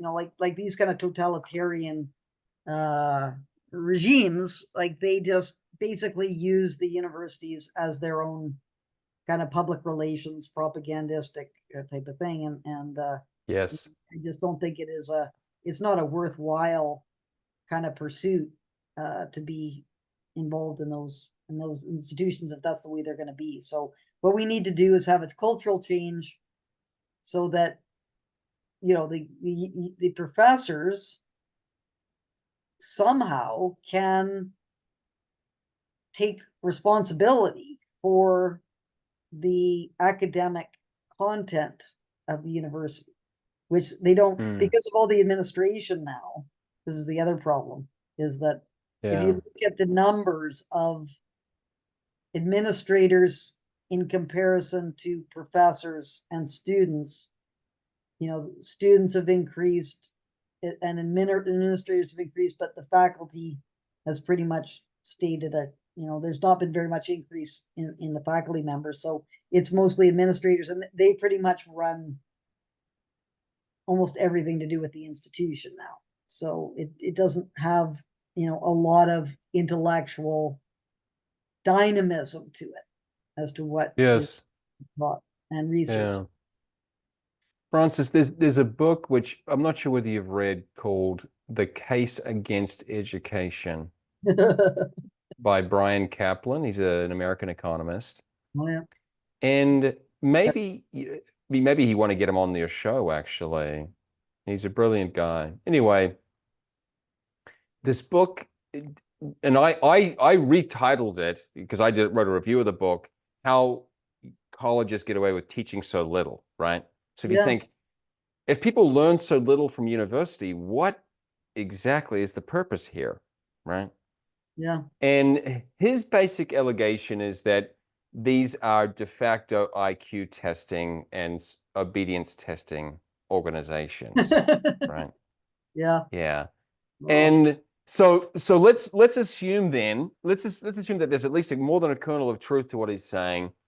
And I read an article recently from the Martin Center for Academic Renewal, this think tank devoted to higher education, saying that, well, in order to survive, the universities are going to have to switch to more of a job training approach. yeah. So let's assume that universities realize that people are really here to show off their intelligence and get job training and maybe pretend like they're prestigious or something like that. Let's say they focus on more testing of students and more hands-on internship practical training, okay? How would you feel about that? No, I think that would be just like, that's not what universities, I have a very traditional understanding of the university, which is that it's to improve your intellect and your understanding of the world. I think all the training kinds of things should be in schools that are separate from the university. And I think that's been one of the reasons why universities have really declined in terms of their intellectual character, because once you start bringing in training things into the university, that's a very different mentality than the academic side of things. Like the academic side of things is, you're not concerned about these codes of conduct and I understand why the professions have to be concerned about this, right? Because you're dealing with providing the public with a service, and you want to make sure that the people that are doing this, the professionals, are abiding by these professional kinds of standards and so on. So I think that with things like law schools, business schools, medical schools, they should be separate from the universities, and you take your courses. So all of those schools need people to get a background in some academic subjects so that they can acquire knowledge on whatever it may be. So, for example, law schools, you need to have a foundation of what the nature of law is. And it would be helpful to you as a professional to have some background in the philosophy of law or the sociology of law, History. whatever the history of law. And those can all be taught in the disciplines. So you'll have a course in philosophy on the philosophy of law, and you take that course. You as part of your law school thing, you have to have that as the background to get into law school. So there should really be a more of a demarcation of these things in the universities. Yeah. Because what we have now, and I notice this at Mount Royal, is like arts and science is actually quite a small proportion of the university. I'm not sure what the numbers are, but it's less than 50%. And we've got the business Okay. school, we've got social work, we've got education, we got nursing, we got all these things, which are really, they shouldn't even be in the university. They should be schools that obviously have some connection, because they're going to be the courses that are going to be academic courses they're going to be needing. So I think that's one of the things that has led to the destruction of the academic university, is the kind of watering down of the academic idea exploration, knowledge development side in exchange for the kind of schooling of professional types of things, learning how to do things like, Accounting or nursing or whatever it may be.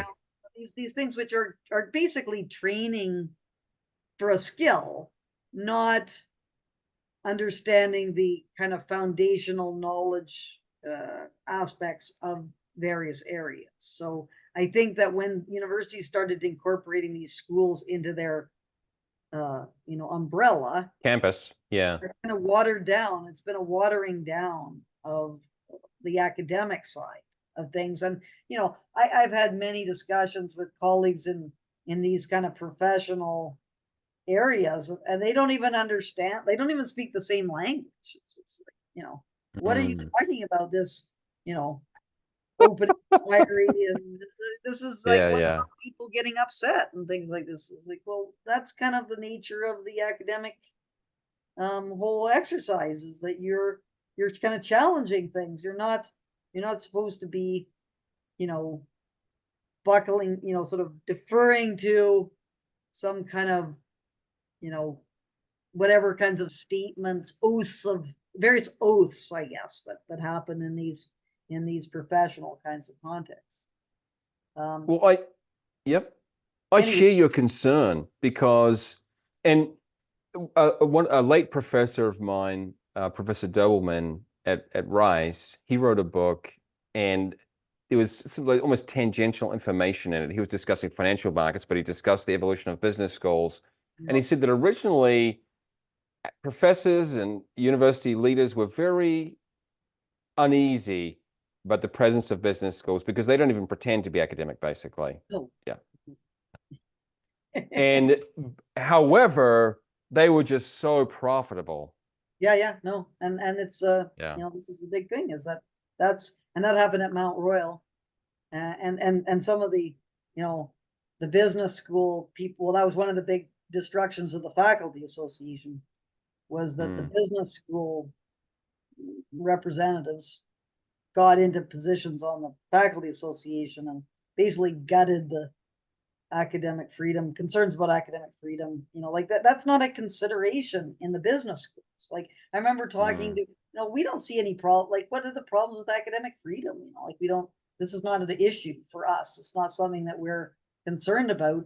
When, if you're looking at all the humanities areas, this is enormous, because you, in your pursuit of historical, theories and facts and so on, your discoveries could perhaps rub some groups the wrong way, or you could, challenge powerful interests and things like that.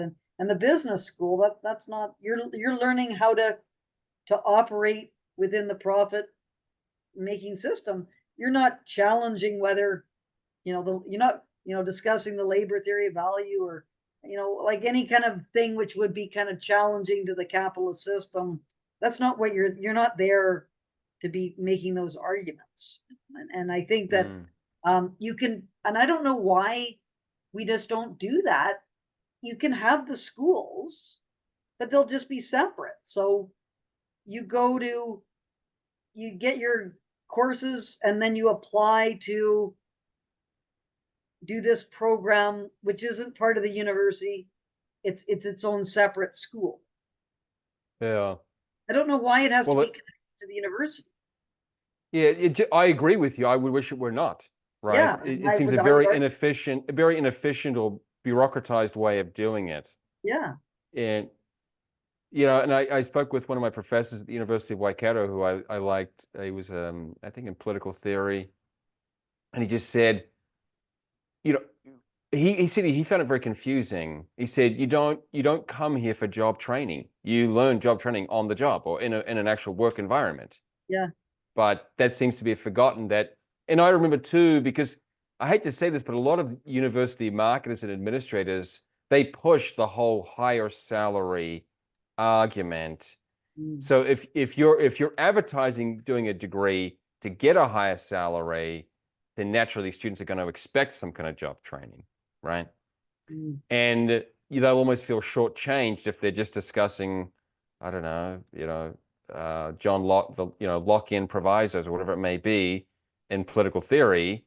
Yep. And so anyway, I see that challenge, that it may be that a lot of the universities, in order to survive, focus more on standardized testing in order to weed out, let's say, more intelligent people, and also on more practical applications such as working software for accounting or whatever it may be.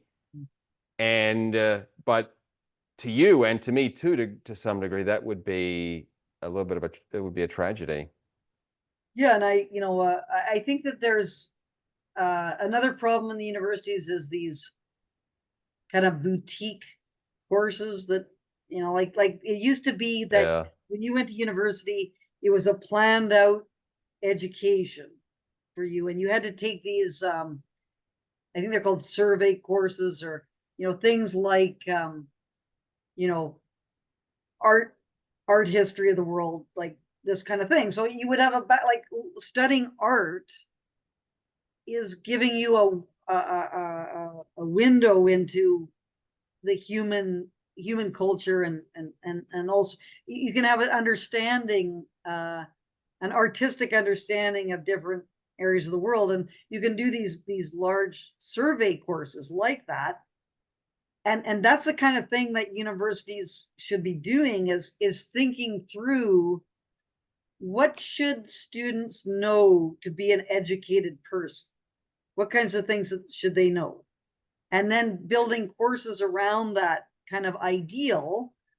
But what happens now often is that, you have someone who's a professor who really likes comic books or something like that. So they teach a course on comic books, and then you got someone else who, like, it's all due to the expertise of the professor that leads to these, because they want to teach this course because that's what that they're particular interested in. And that's not what courses should be. That's not how courses should be designed.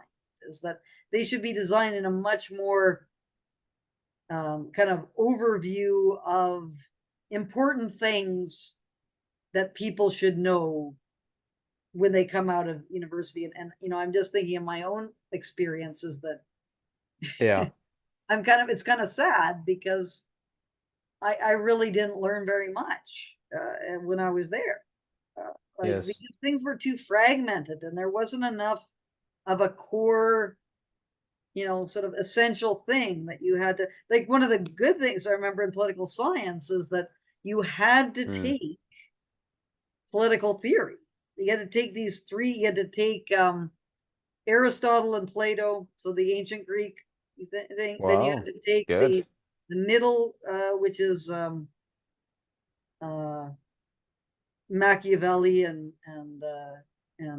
Hobbes and like the sort of the early modern representatives, and then you took the contract theorists, Rousseau and so on. So you had these three kind of periods, and that was a great foundation for having just a general understanding of the ideas that form the basis of political system. So that kind of thing, learning that is very, very important for students, but it kind of gets pushed out with all, and especially now with all the identity politics stuff, is that, just a bunch of white males, like this kind of stuff. That is just completely toxic, that kind of way of looking at it, because the nature of Plato, like no one should be saying, well, Plato was a white male, so therefore we shouldn't, like Plato is sort of a foundational figure of, all philosophy and everything. So they say, oh, well, I don't have Shakespeare because Shakespeare's white, like Shakespeare's plays are the foundation for tremendous amount of developments that happen. So that kind of thinking, I think, is the way to save the universities, because it's like it's relying on kind of ageless principles that are the foundation of all, education. And if we just kind of push those aside and say, oh, that the young generation, they want to hear about, a course on the Beatles or something. Yeah. You can go and look at the internet. You can do stuff like you can just find out about that on your own. You don't need to have a survey course that's touching upon, sort of pop culture, which I don't think is very significant to the whole history of humanity.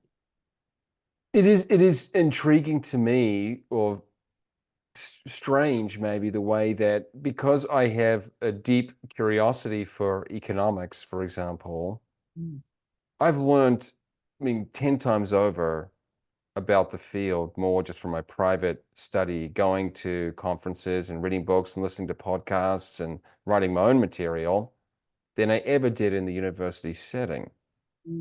Yeah. It is strange. It is strange. Yeah. So it's not planned out. It doesn't have enough overarching kinds of thought. Well, because that's the thing, that when I was in business school, in our classes, we would literally be following the professor in how to insert numbers into an Excel sheet. I just didn't have the motivate. I was just going, I don't care about this. Yeah. It seemed, like I said, very, I don't know, anti-intellectual. There just wasn't really any thinking on the part of the students. Yeah. So, but I was kind of the lone person who felt like this was a waste of my time. But yeah. Well, Fergus, we are coming up on the 2-hour mark. So I was wondering if you had anything that you thought needed to be said, which you hadn't got a chance to put forward in our discussion. Well, mainly, Francis, and this is what I was going to say more about at the start, just that obviously I admire you and your quest.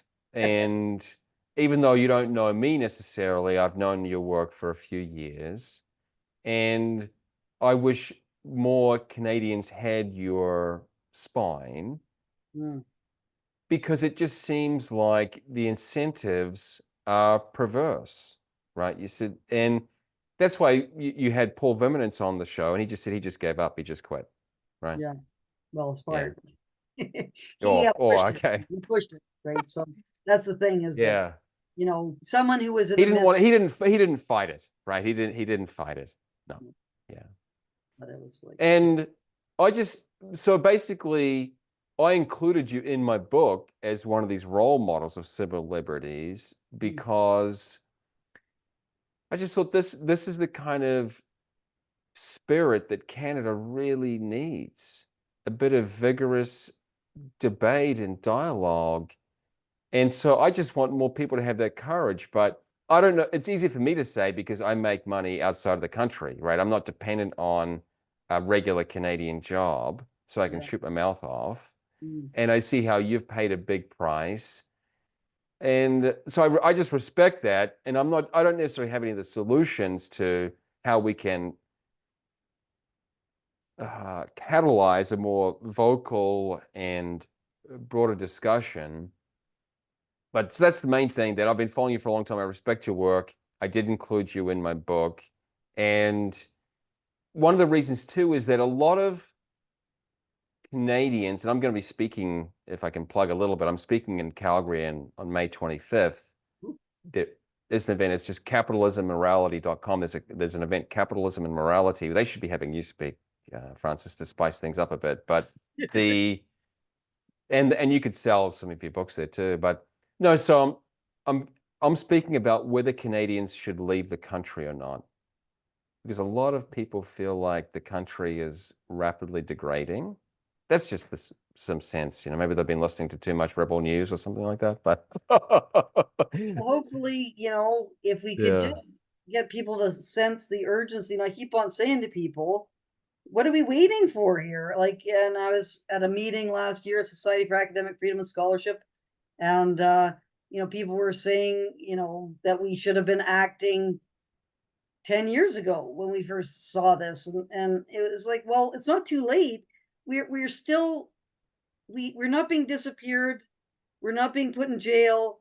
It's true I lost my position, but I'm still here saying what I think is true. So it's not over. So for people who are worried, it's time to, the time is now. And I don't understand if we wait any longer, it's going to, all the institutional fabric is going to be destroyed. So, the thing that people should do, if they have not done this already, is send in your $25 to the to the Society for Academic SAFS. Freedom and Scholarship, SAFS, Yes. www.safs is not does it's all the money goes into fighting for academic freedom, and then you're joined up with a network of, I think it's about 300 people now, who are Good. fighting hard to save the universities. And then it's not exactly it's a Rome wasn't built in a day, so we have to small steps, but we can hopefully have some impact on what's happening. And my own case, which is hopefully going to be decided by August, Yes. once I get that decision on what's happened, and who knows what that's going to be, but at least I should be released from my restrictions. And so Yeah. that will hopefully start a whole new conversation looking at what the sort of terrible things that happened in that institution and the lessons that can be learned. And then as well, University of Lethbridge Charter Challenge, that's happening in 2025.